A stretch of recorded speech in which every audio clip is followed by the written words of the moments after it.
दिसंबर 2006 दिल्ली से एक नोएडा के निथारी गांव के पास एक नाले से अचानक इंसानी हड्डियां और खोपड़ियां निकलने लगती हैं।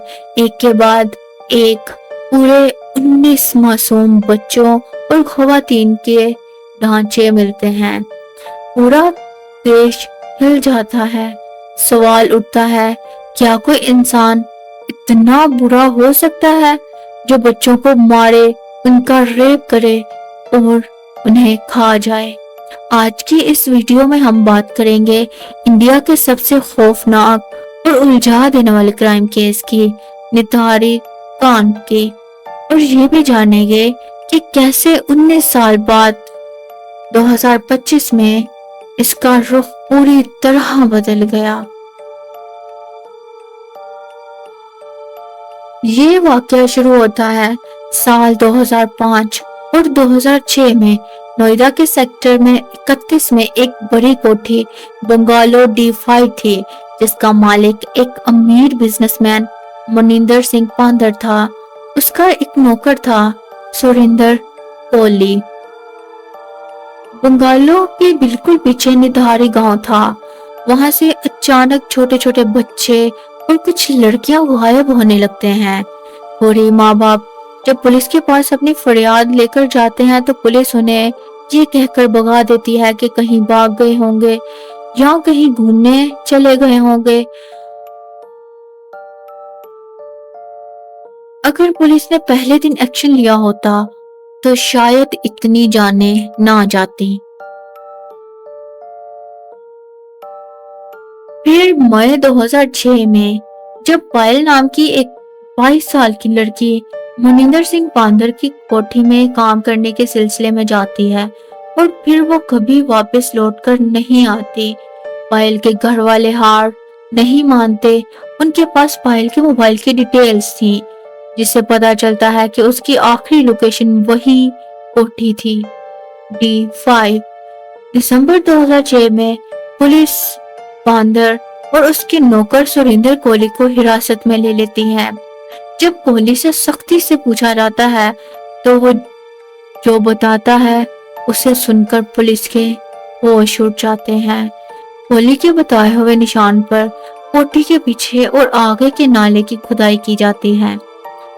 वहां से 15 से ज्यादा इंसानी खोपड़ियां और बच्चों के कपड़े और हड्डियां मिलती हैं। सुरिंदर कोहली ने कन्फेस किया कि वो मासूम बच्चों को टॉफी या पैसे का लालच देकर कोठी के अंदर बुलाता था। फिर वो उनका गला घोंटकर उन्हें मार देता, उनके साथ रेप करता और फिर लाश के छोटे छोटे टुकड़े करके उन्हें पकाकर खा जाता था। बाकी बची हड्डियां वो नाले में फेंक देता था। कोठी के मालिक मनिंदर सिंह पांदर पर इल्जाम लगा कि वो या तो इसमें शामिल था या वो सब जानते हुए भी अपने नौकर को बचा रहा था। कुछ रिपोर्ट्स में ऑर्गन ट्रैफिकिंग का शक भी बताया जाता है, यानी इंसानी अज़ा बेचने का। केस की संगीनगी को देखते हुए ये जांच CBI को सौंप दी गई। लोअर कोर्ट्स ने दोनों को दोषी माना। सुरिंदर कोहली को 10 साल से ज्यादा केसेस में मौत की सजा सुनाई गई।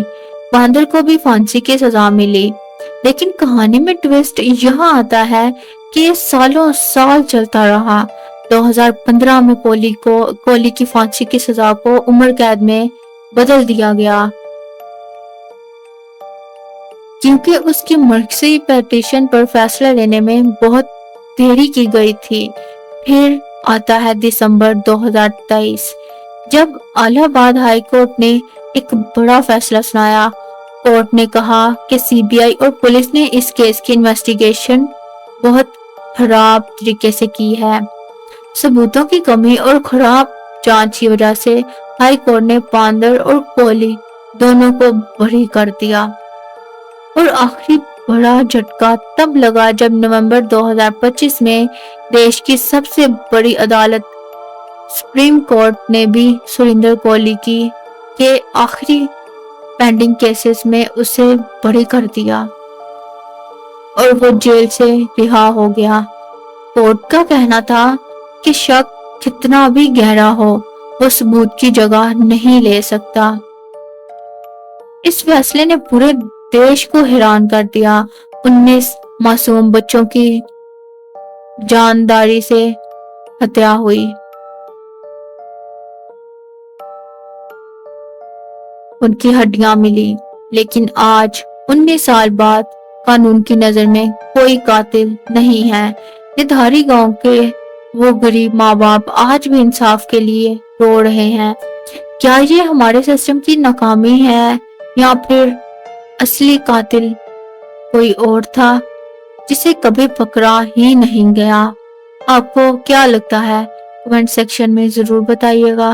अगर वीडियो इंफॉर्मेटिव लगी हो तो लाइक और सब्सक्राइब जरूर करें। मिलते हैं अगली वीडियो में, तब तक के लिए अल्लाह हाफिज।